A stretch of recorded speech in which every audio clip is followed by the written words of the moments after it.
Well, good afternoon, everyone, and welcome to the GeoInnovation Speaker Series. I'm Dennis Muilenburg, and it's great to be the host for this event this afternoon. This is the second event in this series, and this time we're excited to be talking about space and the big picture around commercial imagery. As a reminder, the GeoInnovation National Speaker Series is a collaboration between the innovation hubs of Cortex and T-Rex, along with GeoFutures, and an initiative of the recently formed Regional Economic Development Organization, Greater St. Louis, Inc., which was launched in October of 2019 to bolster the St. Louis region's rapidly growing geospatial sector and develop a strategic plan for the future. So I'm looking forward to a great conversation today, and thank you again all for joining us. It's my privilege today by Nancy Coleman. Nancy is a passionate and experienced marketer and communicator leading driven organizations to tell stories that earn trust. She serves as Chief Marketing and Communications Officer for Maxar Technologies, a leading space technology and intelligence company, most innovative and discriminating customers across the US government, international governments, and companies. Now, Nancy's been with Maxar and its legacy businesses since 2004, and she's had a front row seat to the explosive growth and adoption of commercialization of geospatial and satellite-derived location information. Since joining, she has helped several successive legacy organizations navigate change, launch brands, and lead communication strategies that earn positive visibility, brand awareness, and drive employee engagement. Now, my original notes here said that over 2 billion people every day benefit from Maxar technology, but I stand corrected. My understanding is that the latest data is that over 4 billion people every day benefit from Maxar-built spacecraft delivering communication services, satellite data that powers online maps and navigation, and derived geospatial insights about our changing planet. So just think about that, 4 billion people a day being touched by what's going on. So that's extraordinary. Now, Nancy, welcome. It's good to have you with us. And thanks for joining me today. And I thought maybe we could just start out with a broad first question and give you a chance to speak with our audience. Having been involved in commercial imagery for many years with a lot of companies and a lot of different sectors, what do you feel has been the biggest advancement in the technology? And the industry has changed a lot, has evolved a lot, but from your standpoint, what's been the biggest changes, the most exciting advancements? Well, thank you, Dennis. It's a pleasure to be here, and thank you for the platform with GeoInnovation, Cortex, and T-Rex for inviting me today.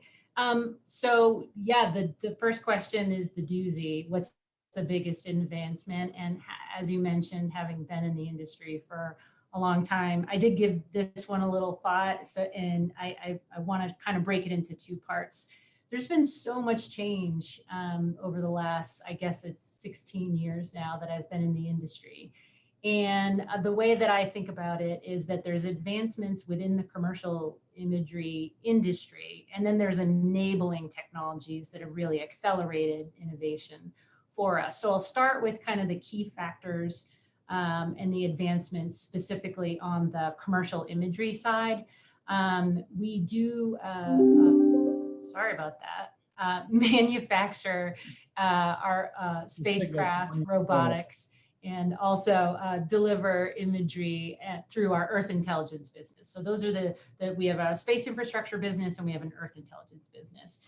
Most of my history has been on the Earth intelligence side, but increasingly they're coming together. So within Earth intelligence, which we're here to talk about today, and the advancements around commercial imagery, speed is probably one of the biggest advancements. And that means if we're going to be delivering commercial imagery to end users, it's the access time, the speed with which we're collecting the imagery, and the speed with which we're delivering it. And what drives that is the agility of the satellites. In our case, we're not staring straight down all the time. The Worldview satellite constellation actually can slew from side to side and look in different directions. So we're not necessarily dependent of being directly overhead the object that we're trying to look at on the Earth.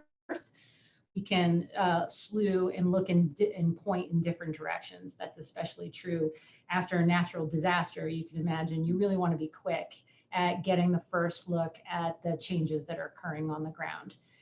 The other thing that drives speed is your ground infrastructure, the ground antenna, and having a good network of ground infrastructure around the world so that you can get the imagery down off the satellite and get it out and distributed where it needs to go.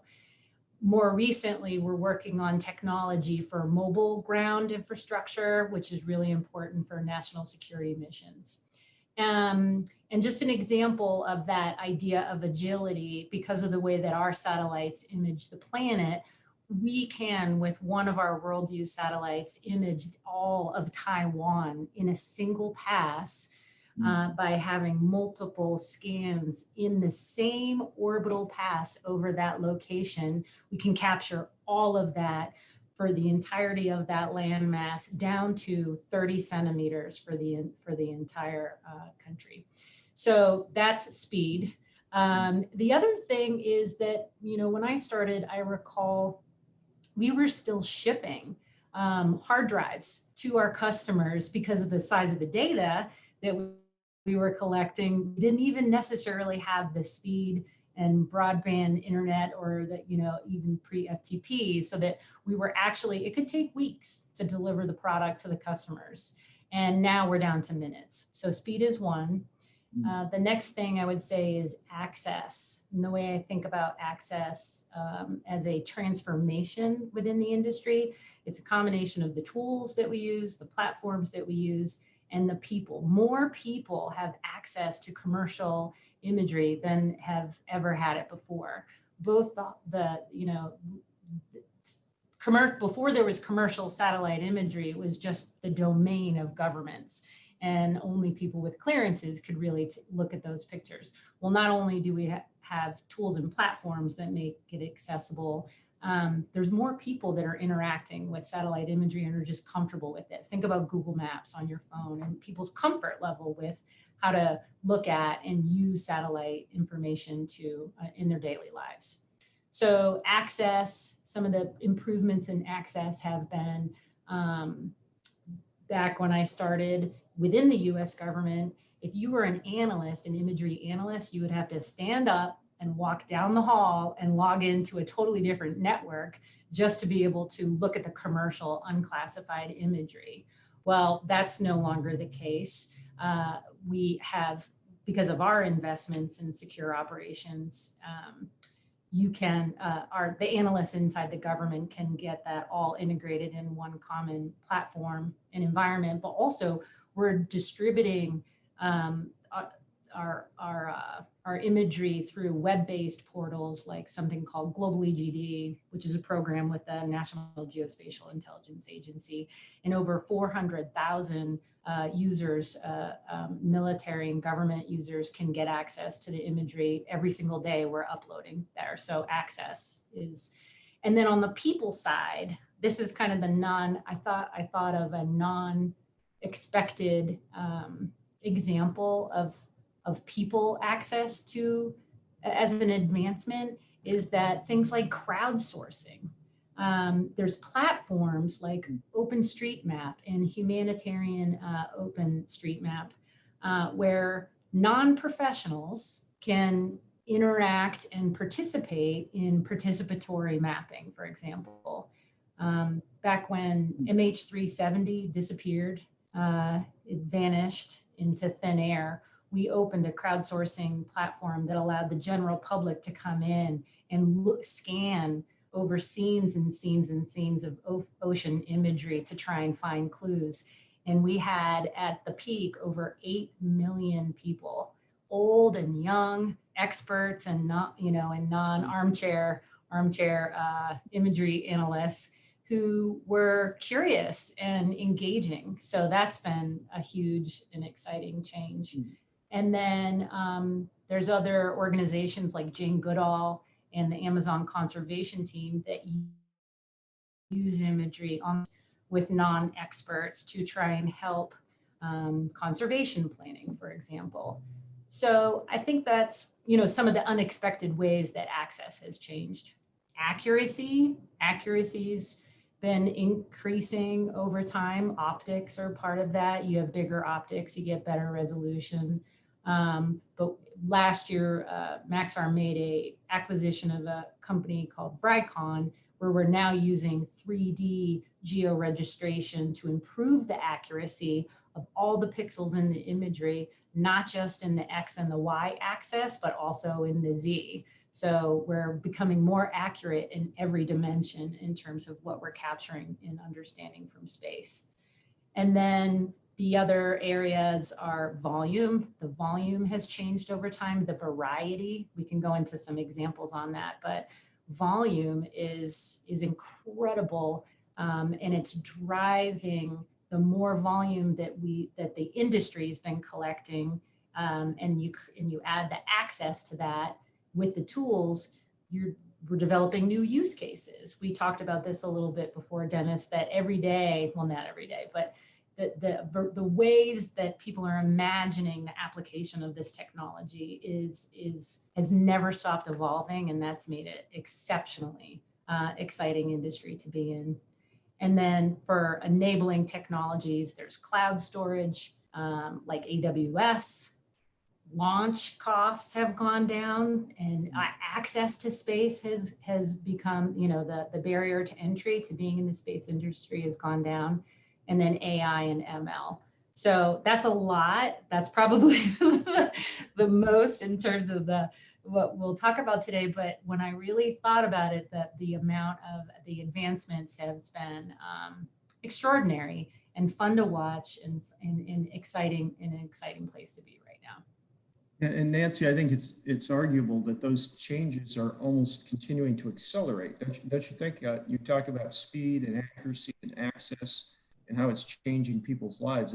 It almost seems to be change at an increasing rate. Would you agree with that? I totally do. I was thinking of it, it's this virtuous circle.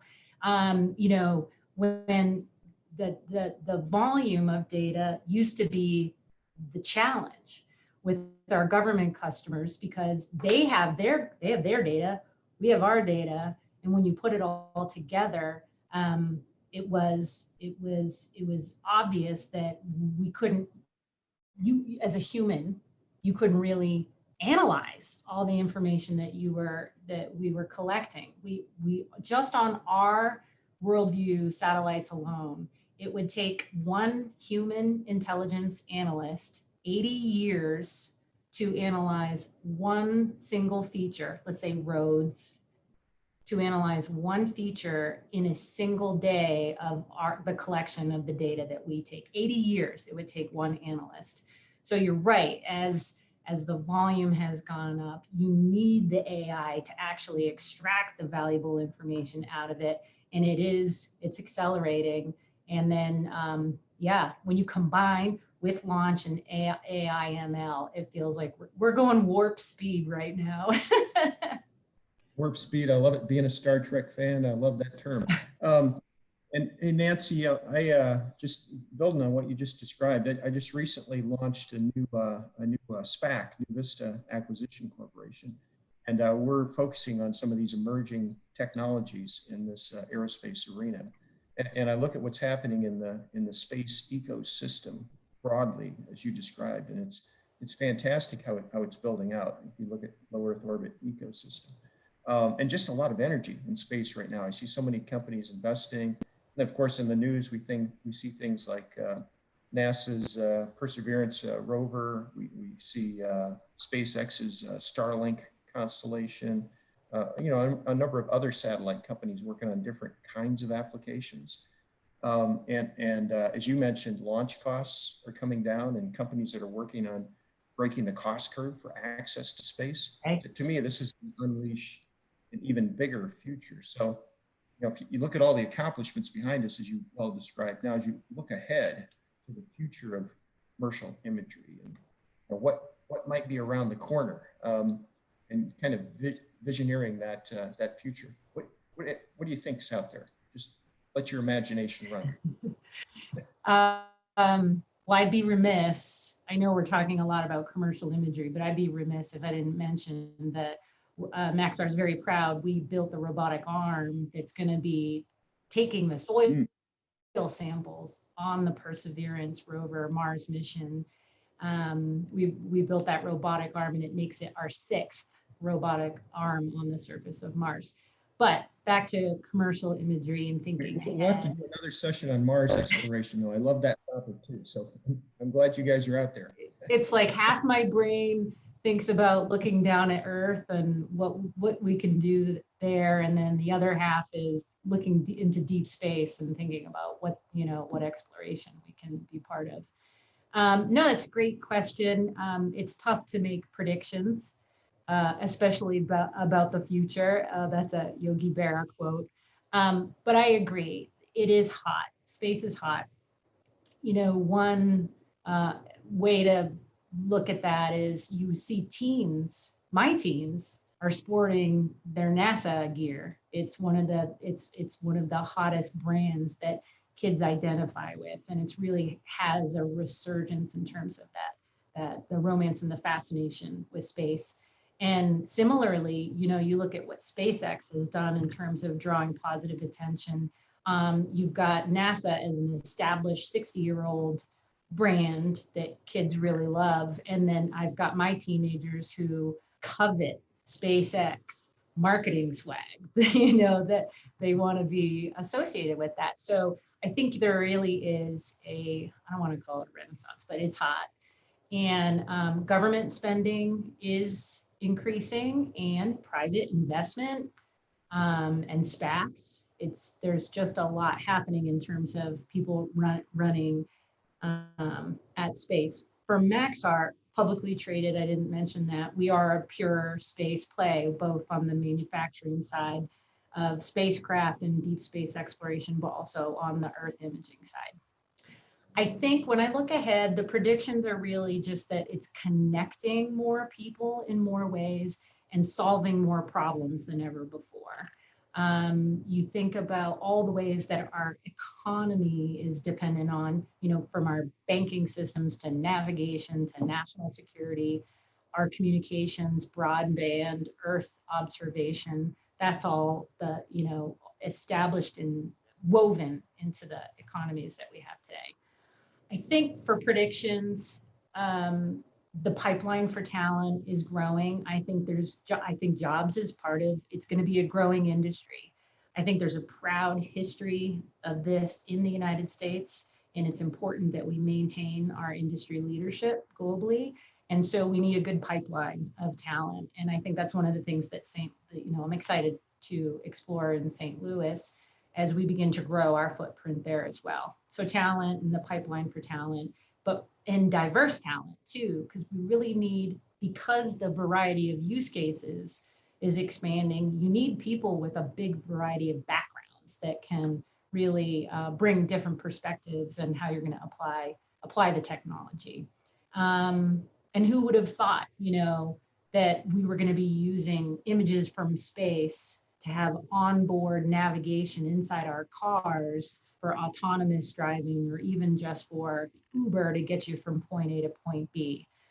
Who would have thought that imagery from space was going to be used for human trafficking, to combat human trafficking, or for commodities monitoring, or climate change, et cetera, et cetera. So although I can't really put my finger on where those use cases would be, I just think the expansion of use cases is the future for the technology. Yeah. I would like to just mention one thing on the future for space is something that's also fascinating to me that I never would have imagined, and it's kind of mind-blowing, is doing more on orbit activities after spacecraft are already launched. We're working on a mission to refuel one of the Landsat satellite missions using a combination of space robotics to rendezvous with spacecraft. And we can do servicing, we can do inspections on spacecraft on orbit. And we're also testing the ability to do assembly of part pieces in space using robotics to actually pull pieces together And that's a game changer, because if you can assemble things in space, you're no longer dependent on the size of the launch vehicle fairing to be the limiting factor on what you can actually put into space. So that one's just like, that's amazing. Yeah, so I think those are some of the things that are super exciting that I think about.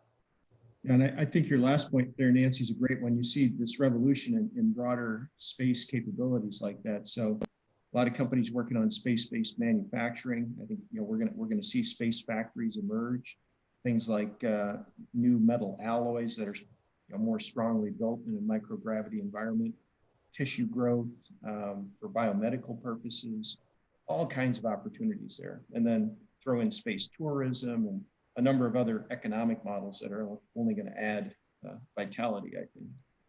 And then your point about the future of use cases, you're right, the expanding universe of use cases is extraordinary.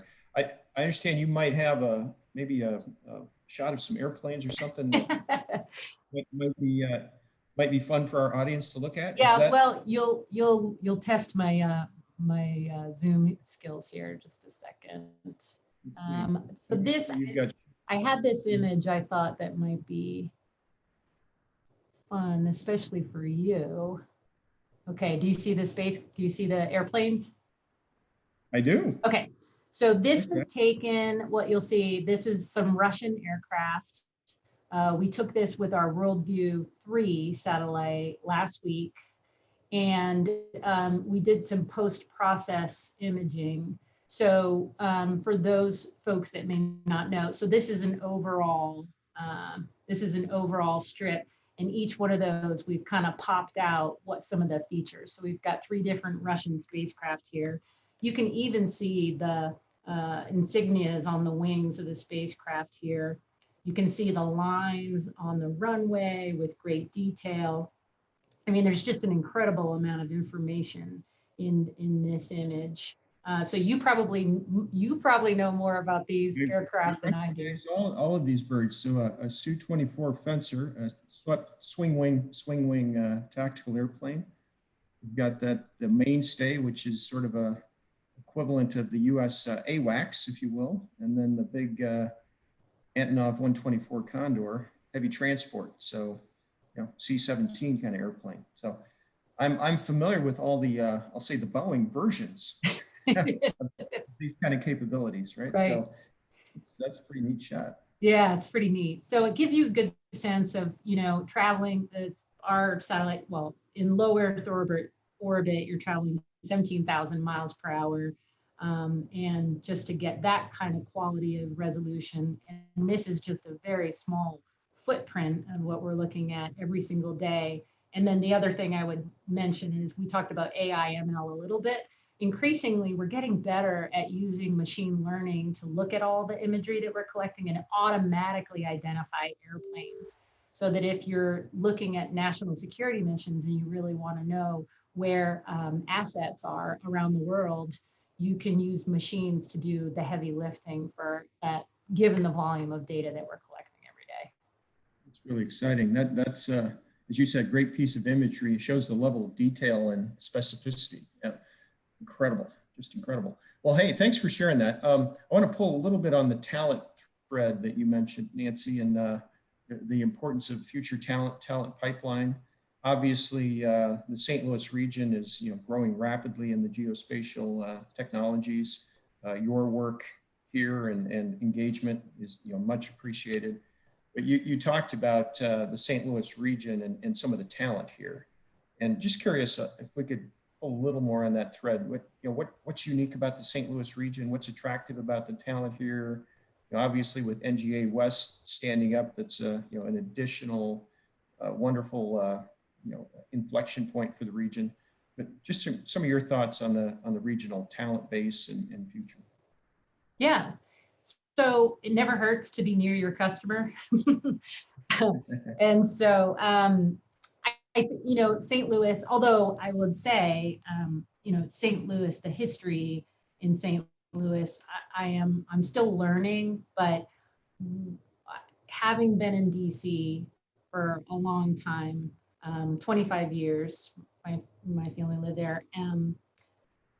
I didn't really appreciate that in Colorado, which is where I am now, it's in some ways, this is just my view, but in some ways it's the birthplace of a lot of the commercial Earth observation business. But St. Louis really is the birthplace for a lot of geospatial intelligence and analysis. And I think most people don't realize that it's special what we have, as I mentioned, as world leaders in these two areas, Colorado and St. Louis. And so we knew at Maxar that we wanted to continue to invest in growing our presence in St. Louis. St. Louis is recognized as a growing geospatial innovation hub. And it does offer, I think what's special is it offers the opportunity for us to engage with academic institutions, with strong technology partners, and also with our government customers. So that's bottom line right there, is it kind of has the perfect mix of access to the talent, the technology innovation mindset, and infrastructure and investment, but then also the commitment of our government customers. Our presence, we're in the Glow building, and I didn't know until recently how long that had actually been the location of the predecessor to the National Geospatial Intelligence Agency. So that was fascinating, going all the way back to the 1920s. We're supporting 7 different NGA contracts right now as either prime or sub from that office. We made the investment in the Glow building because of its proximity to North St. Louis and the NGA offices. And then in 2019, we joined the St. Louis GeoFutures initiative, and our representative from Maxar is Mike Gorley out of our St. Louis office. He's been very active there. And then in 2020 is when we officially did a ribbon cutting in our office. We have 25 full-time employees now. We plan on growing up to 50. And I think one of the things that's special about St. Louis is I mentioned the proximity to universities. Within 3 minutes to 3 hours, there's 12 local universities with programs. And we're currently engaged with Harris-Stowe State University in partnership with Gateway Global and NGA. We're establishing a mentorship and an internship opportunity for students there. I think in March, coming up, we have a mapathon that we're hosting with Harris-Stowe. And what's great about that, I mentioned earlier, people don't realize how they can get involved in mapping activities without a lot of expertise. So we're trying to create events and platforms for people to just get more involved. So the mapathon we're hosting is to map undermapped neighborhoods around the new NGA site. And so that's happening now. And then we're also involved with Rung for Women at Maryville University on a training program. So those create on-ramps for us to kind of identify key talent and get them more involved in the kind of work that we're doing. The other thing that I would just say about St. Louis, and this was suggested to me, is that all of this geospatial expertise and innovation is set in the backdrop of beer and baseball. So I know that's important that I get that in there. Beer and baseball are part of the mix as well. Well, Nancy, you've got the formula down there, and this is a great community. And thanks for sharing those thoughts on talent. And I think the point you made about internships and work with universities and helping to build a diverse talent pipeline in the geospatial arena, what a fantastic opportunity. I'm also doing some work with St. Louis University, with WashU, and a few of the other institutions around here. That's really exciting to see. And then, of course, the GeoFutures effort, the innovation hubs at Cortex and T-Rex, just a lot of excitement. And I think all working together, a great opportunity to grow talent in this region. And then on the industry side as well, other industries in addition to your company, big companies like Boeing that are making investments in this area as well, and doing that in a collaborative way. So I think this is going to be an exciting area. And like you, I'm hopeful that we can really develop a future diverse talent pipeline in this region. Just extraordinary economic and career growth opportunities. Yeah. Just related to that, you talked about the federal government as a customer and, if you will, a consumer of some of this commercial data. Yeah. And that's been a primary customer for many, many years. You also mentioned earlier that there are a lot of, I'll say, non-government customers emerging and becoming a bigger part of the customer segment, if you will. Where do you see that growth happening primarily? I'll say outside of the government use of this commercial data. Are there particular sectors that you see growing the fastest, or where do you see that non-government use headed? Yeah, that's a great question. Obviously, or may be obvious, is that governments have always been our biggest clients. But we've been growing in our other sectors as the size of the overall market has grown. So proportionally, it doesn't look as dramatic as it did 10 years ago, but the whole pie is getting bigger. So, 10 years ago, and it's incredible to say it now, but I've been around since before Google Maps was Google Maps.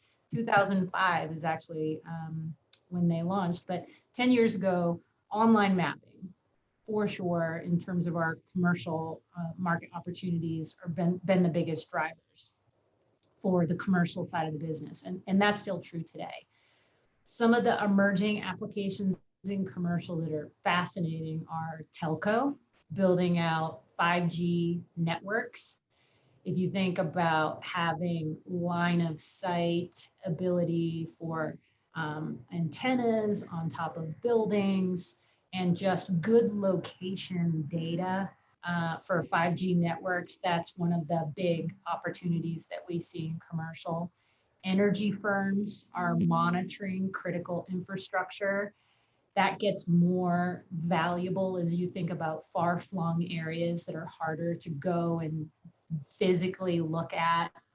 If they're long pipelines that are, remote areas, we can revisit those locations multiple times. So that's a growing commercial opportunity. Global development organizations like the UN and Bill and Melinda Gates are using location-based data to inform their distribution of things like vaccines or aid. So there's a lot of very valuable and unique applications there. And then, as I mentioned before, companies that are working on things like driverless cars. And now with the use of 3D, we're really excited at Maxar about the additional capabilities that we're going to be able to deliver by combining our 3D capabilities plus our 2D capabilities for things like synthetic training environments, and AR and VR applications, because as I mentioned, we're accurate in the X, the Y, and the Z dimensions. So those are really interesting and exciting non-federal. Well, some of them have cross utility, but those are some of the things that we're looking at right now. Now, those are exciting applications. You're talking about autonomous vehicles. Another area that I've been spending a lot of time on is advanced air mobility, autonomous flying vehicles, right? So as you move into 3 dimensions, it's going to be interesting to see, think things like synthetic training or integration environments. There could be application intersections there too with advanced air mobility. Yeah, I mean, especially in GPS denied airspace. I beginning to fully appreciate the how critical those needs are as well, exactly as you say. So we're looking at that as well. Those are going to be exciting applications. And just a reminder to our audience out there, if you have any questions for Nancy, you can use the Q&A feature on our webinar here. So feel free to jump in, drop a question in, and we'll try to get those in front of Nancy. Continuing our theme of applications, you talked about some of the significant projects you've been working on, but I know in our previous discussions, you shared in more detail some of the projects that you think have been most impactful. Obviously, your work is making the world a better place. It's helping people accomplish things in new ways. Your technology is being used in incredible ways. But if you think through the projects you've had the privilege of working on, and those that have really impacted society, impacted people, would you care to share a few examples of what to you has been the most exciting or impactful project that you've Sure. My pleasure. Thank you. So because, well, in my role in marketing and communications, my job is to just help tell stories that help people identify with what we do and how it can deliver value. Although a lot of the work that we do is unclassified, there are also a lot of classified programs that we can't necessarily market in traditional ways.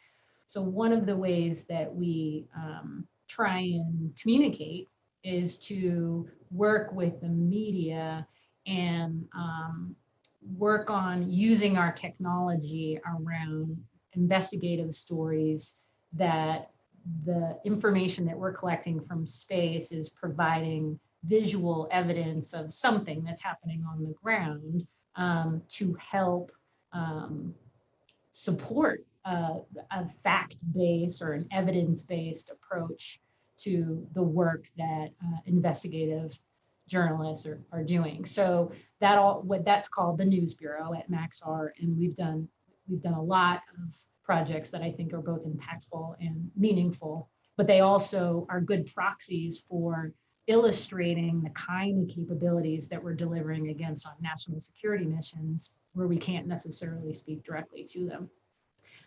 When I think back to one of the earliest ways that I realized that commercial imagery could be used for transparency and put a spotlight on something happening on the surface of the earth that people should know about. The first memory I have of this kind of application was when I think it was 2009, that someone from inside Iran reached out to us and said, hey, there's a protest that's happening, a pro-democracy kind of a event.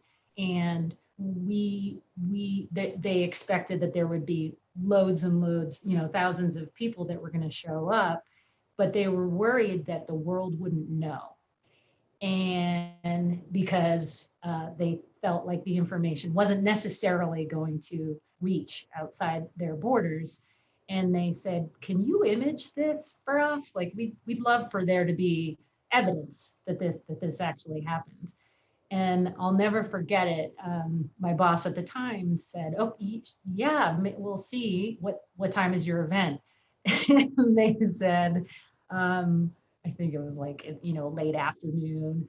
And because we're in a sun sync orbit, or at least at the time, we actually collect over the same spots on Earth at the same time every day. And we said, well, could you change the time of the march so that it happens to coincide with when we're actually going to be overhead? And they were like, yeah. And they changed the time of the march because it was that important that the truth or the evidence or the information was kind of exposed to the world.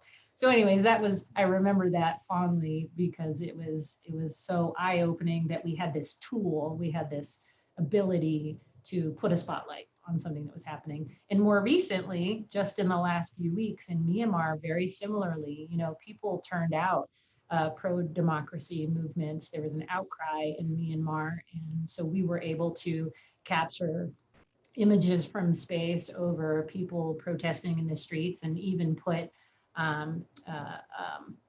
marked out on the roads in the capital, we want democracy. And so that's really impactful when you can capture an image that may not be collected any other way and share that with the world. So we're really fortunate to work with some of the top tier media organizations in the world. And we selectively work on the things where we know we can have the greatest impact, not just where it's pretty pictures, but it's really going to tell the story in a meaningful way. And I think, right now there's just there's a lack of trust in a lot of different sources of information, but pictures happen to be very powerful, and people are more likely to believe what they see than what they read. And so we take that very seriously. It's part of the value proposition we deliver to our customers. And so, you know, having that ability to put a spotlight on things happening around the world is very impactful. I've heard it said that sunlight is a great disinfectant, and it is hard to hide. Increasingly, our adversaries, you know, they know we're watching them, and sometimes they try and hide what they're doing, but we're still trying to capture those moments. We have been fortunate to have contributed to several Pulitzer Prize winning investigations, and probably the one that had the most exposure is we did expose a human trafficking practice in off the Gulf of Thailand that led to us rendezvousing with a boat that had 200 men that were enslaved on board in a fishing practice. And those men were freed after 2 decades of being enslaved on these boats. And that also led to more people being rescued, and even changing the laws in the United States to close the loophole for slave caught fish to be imported into the United States. So that's a lot to unpack, but that all kind of falls under the umbrella of the kinds of things where we use our technology for good. Those are great examples, Nancy. Thanks for sharing those. And as you pointed out, it's impactful, it's important to the world. And then I liked your theme behind that. It also reminds you of the importance of the work you do and the integrity behind the work. Thanks. Right. So it's a great example. Hey, I've got quite a few questions coming in from the webinar line. So I think we've only got like 10, 15 minutes to go. So I'm going to try to quick hit these, but I'll just start from the top here. I got one question that came in on agricultural applications. We talked about a number of areas of application. One was, how do you see your technology being applied in the agriculture arena? I have a few thoughts. I mean, I'm not the expert in this area, but in terms of agricultural technologies, I think one of the things that's interesting, we've been talking a lot about optical imagery, but there's also other parts of the spectrum that we collect that isn't necessarily visible. So I think the benefits of using space as a way to enable productivity in agriculture or just monitoring of agriculture is we have the scale. We can see things at very large scale, and we can see them change from day to day to day. And beyond the visible spectrum, one of the things that you can do from Earth observation satellites is we can see the amount of moisture that's in a plant, so that we can determine the right time to that it's ripe, for example. You can look at changes in the environment to calibrate the amount of pesticides that you're putting on agriculture. So you can really dial in the efficiency and the output and the monitoring of agriculture at great scale. So that's just what comes to mind immediately. Another interesting application. Right on. Another one from the webinar line here. It says, how important is Maxar's classified functions, or how important to those functions is the availability of skips and related facilities? This is coming in from Dick Fleming, who's CEO of Community Development Ventures here. Thanks for the question, Dick. It's very important. I think we have 4,300 employees, and 1,700 of them hold clearances. So, you know, it's incredibly important that we have access to secure facilities. And I know that, especially in the Globe building, it's already built out for increasing access to higher and higher level skip facilities. As I mentioned, we're working on 7 programs in the St. Louis office, and I think all of them, some are classified and some aren't. But that will be incredibly important as we go forward. We expect to increase the amount of classified work that we're going to continue to do. So yeah, it's incredibly important and valuable. and hard to replicate, right? Like it takes time, it takes investment. You can't flip a switch and have that kind of capability ready to go. Sustained long-term kind of capability. Great points. Another interesting question here from the webinar line. A recent article in the Wall Street Journal in an interview with the Maxar CEO started talking about the digital twin concept. So tell us a little bit more. What do you mean by digital twin? I'm glad I wanted to make a note of that. So you know, we are creating the geospatial reference of the surface of the Earth that is a living digital twin because of the volume, which I talked about, and because of the accuracy. We are creating the digital globe. We have been creating it for 20 years, and it's kind of the confluence of all those enabling technologies that we talked about before that make it possible for us to have a living, accurate geospatial reference that is a digital twin of the planet. And you ask it questions and you can plug in different algorithms. It can also integrate IoT. Everything, there's so much technology that has a location component to it that isn't necessarily even coming from space. Think about all the sensor data on the ground. You can, if you have an accurate foundation, you can geo-reference every other source of data to a common foundation that allows you to ask totally new questions. And so the digital twin is going to be one of those break open technologies that's uniquely ours, and it will open up new use cases for us. That's a fascinating area, isn't it? And you mentioned earlier the idea of detailed in-depth simulation or things that can be used for training purposes. There, you can just imagine a number of applications in that arena from a digital twin capacity. And you have to have something that's accurate to start with in order to build everything else off of it. You got it. Exactly right. That's a great one. Another question from the line. What do you think are your biggest security concerns related to our geospatial infrastructure? We've seen some stories about countries like China and Russia that are working on things like satellite killing missiles, for example. So when you think about the space-based infrastructure and the geospatial data from a security standpoint, any thoughts on that or perspectives? Just high level thoughts, because I don't want to get out of my depth, but I think that, you know, it is a concern. I think that United States and the entire geospatial intelligence community should be concerned about resilience. We are very committed to and have been involved in space traffic management so that we're keeping an eye on all the things that are in space.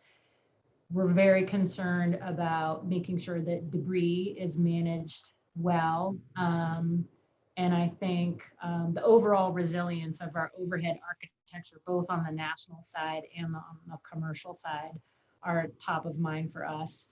I also think that, you know, as a country and as an industry, that there's concerns around cyber as well. So I think it's right for us to be focused on those and making investments. And also really, it's the partnership between federal and commercial that's going to make that successful.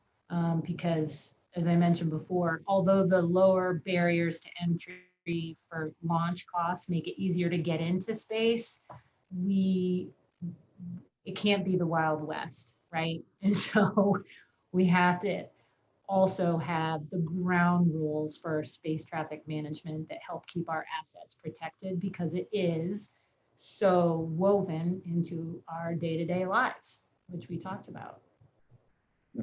Just as air traffic to a degree is managed today, we're going to see combined air and space traffic management in the future.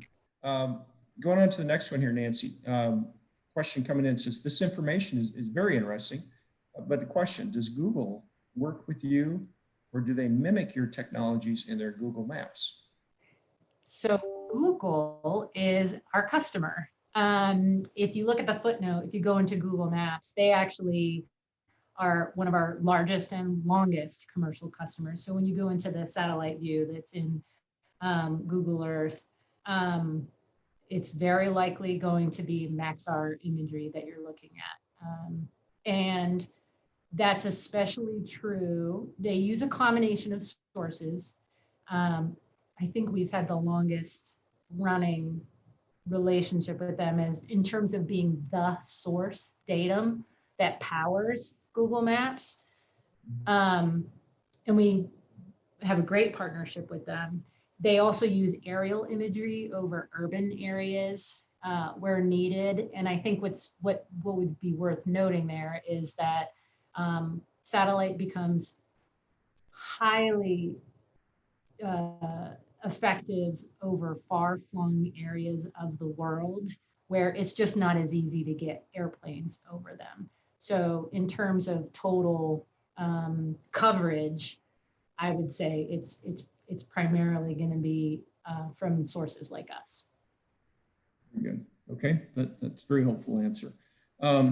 Going back to the digital twin, just one more question here. It says, are there geospatial standards that you're using to develop the digital twin, especially for urban areas, such as city GML? I think this question might go to your earlier point about crowdsourcing. And so I think as you're thinking about your digital twin, maybe you get some volunteer help from the, from the broader geospatial community. But any thoughts on that? Are there ideas about setting a standard there, or if people are interested in contributing? That's a little out of my depth in terms of the standards, so I'll probably have to follow back up on that one. We'll do a comeback on that one. Okay, thank you. Well, Nancy, we're just about up to our time stop anyway, so maybe if I could just ask you for if you have a closing comment, in particular, anything you'd like to say to inspire that future talent that's out there. You've had a long and wonderful career, impactful career, with a lot of things still ahead. So it's exciting to see, but any closing comments you'd like to make before I wrap things up? Yeah, thank you, Dennis. Well, this has been a great conversation, and I do appreciate the opportunity, and I'm excited to learn more. Once we can travel again, like I'm really excited to get down to St. Louis, and I am excited about the growth. I do think what I would like people to realize is I hope the takeaway is that there's such a good diversity of where the business is going and the applications, but also in terms of the type of people that we want to draw into this industry. And I want everyone to feel like, and we talked about this a little bit, I don't have a science background. I really lucked into this industry and I've fallen in love with it. But I want other people to have that sense of wonder about how they can bring their own talent and their own curiosity to this, because I think it is important for America to bring the best and the brightest into the business. And there's a wide variety of the types of talent that we need to attract.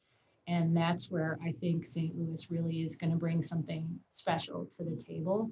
And I would say on the flip side, we talked about space quite a bit. Space as a domain is critical to all of our lives. And so I want us to take care of it and to be aware of how it's woven into our daily lives. And it is an exciting time, but we have to be careful. We have to manage the speed of change. Probably the first thing we talked about, things are moving fast. You got to make sure you're watching out for the long game and maybe have some fun while you're doing it. There you go. Well said, and doing it all with a sense of excellence. So well done. Nancy, thanks for joining me here today. And just as we're looking ahead, I want to remind everyone that our next session of this National Speaker Series will be hosted by T-Rex, Cortex, and GeoFutures. The next speaker will be Dr. Este Garrity, the Chief Medical Officer from Esri, and it'll be moderated by Dr. Alex Garza, Chief Community Health Officer of SSM Healthcare, which will be held on Wednesday, April 7 at 2 p.m. Central. So with that, we're going to wrap up today's session. Nancy, I want to thank you again for joining me. Thank you for the great work you and the Maxar team are doing and the difference that you're making in the world. It was fun and inspirational to talk with you today. So Thanks for joining me. I Thank you, appreciate it. Dennis. Thanks, everyone. All right. Take care, everyone. Thank you.